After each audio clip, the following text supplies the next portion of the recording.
What's going on, everybody? Welcome to the video. Say hello to my 2020 Honda CB500R with ABS. I picked her up about 3 days ago in Concord, California from Contra Costa Motorsports. I traded in a 2019 Honda CB300R, which is they call it Neo Sports Cafe. It's kind of like a retro-ish naked bike, very much a beginner bike. Very fun, very light, very nimble, great for commuting in the city. But the reason I traded it in was because it just wasn't powerful enough for highway rides. And one of the main things that I wanted to get out of a motorcycle was seeing Northern California, all the beauty and all the natural landscapes and the parks and the scenic drives.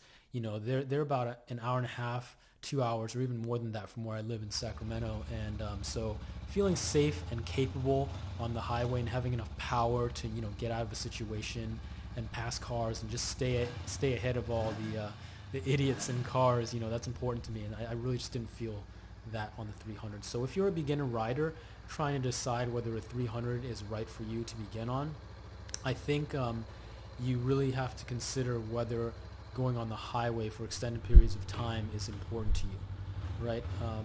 You'll see a lot of people who own 300s making videos on YouTube, and they answer the question of whether or not the 300 can go on the highway.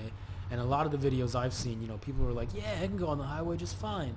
And, that is and isn't true. You know what I mean? Like, yes, can it reach speeds 70, 75, 80 miles per hour? For sure. It'll even go higher than 80 miles per hour. But if you're trying to go from 75 to 85 on a 300, on my 300 at least, it would take a really long time, you're not passing anybody quickly at that speed, and the engine is revving super high. It just sounds like you're kind of just taxing and stressing the engine. And depending on what kind of bike you have, the 300R, the CB300R, it just wasn't made for extended highway rides. I mean, that's apparent. The way it rides, even in the city, I'm just shifting gears instantly. 1, 2, 3, 4, that's just city riding. That's just under 50 miles per hour riding, and it does that really well. But on the highway, it's just very underpowered. So, anyways, on to the CBR500R. I think it's a great bike. I'm super happy with it. It's beautiful. It looks absolutely stunning. It looks like a super sport bike, but the way it rides, the power delivery, is very beginner friendly. It's not going to throw you off the bike. It's going to be relatively forgiving. I would say even completely forgiving. It has the power and the acceleration, but it's not crazy, right? It's not like a super sport bike. It's definitely not a 600, 650 class bike.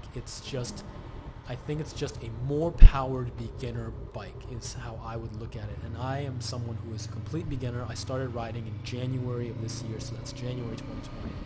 And, I'm not the kind of guy who's super into motorsports. I've done jet skis, I've done ATVs and all that stuff, but I mean it's not really second nature to me. When I first got on a bike, it was still pretty intimidating.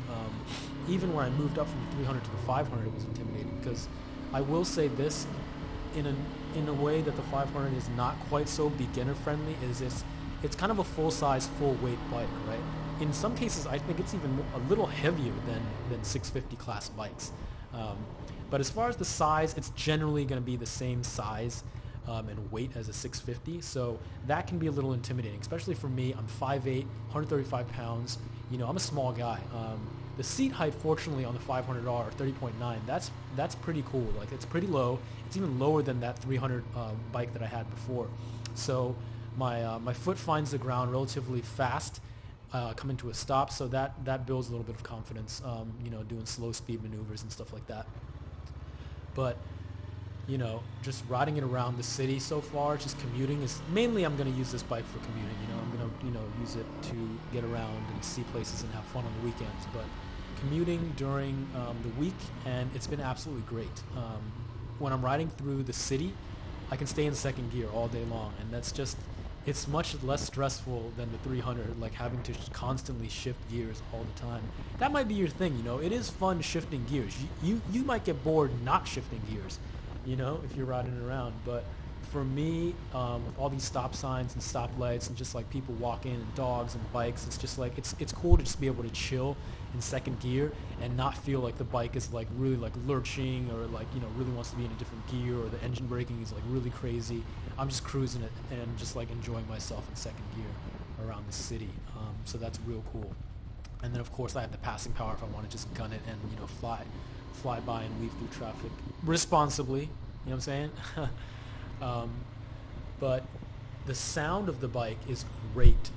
It's like this low rumble. It makes this like cool kind of like throaty, grumbly sound when like I let go of the gas in second gear, and that's really cool. Almost like a little burpy kind of sound.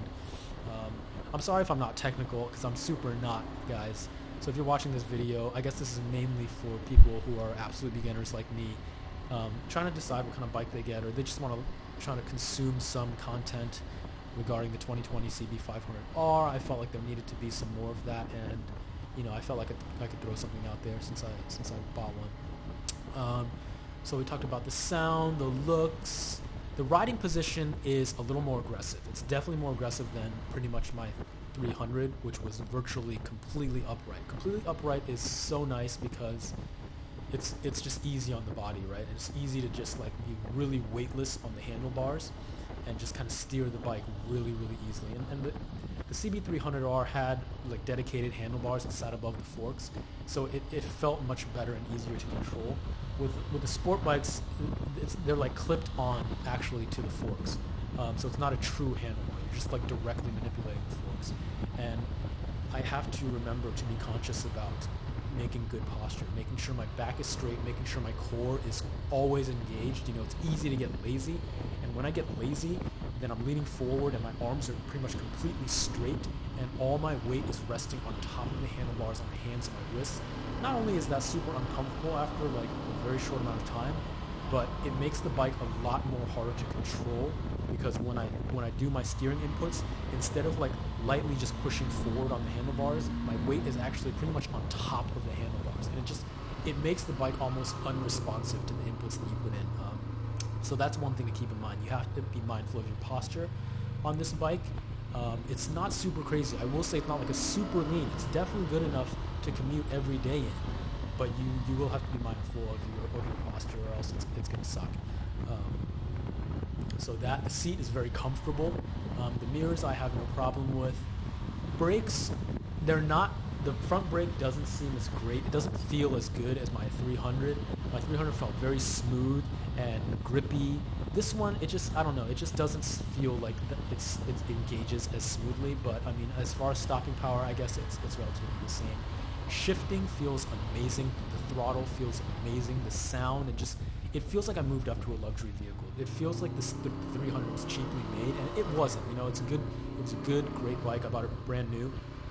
But it was just like the parts were lighter and kind of like cheaper feeling. When I shifted gears on the 300, I could barely tell sometimes. You know, there wasn't that tactile feedback, and like all the levers were kind of light and dinky, and you hear this like the chain like rattling when you rode. It just had overall kind of like a little clickety clackety feel to it. And the 500 is much more refined. Like shifting feels strong and robust. It just feels so much better. Like everything feels, sounds, and looks so much better. It's got this really cool modern dash. I don't know if it's LED or LCD, but it's really easy to read.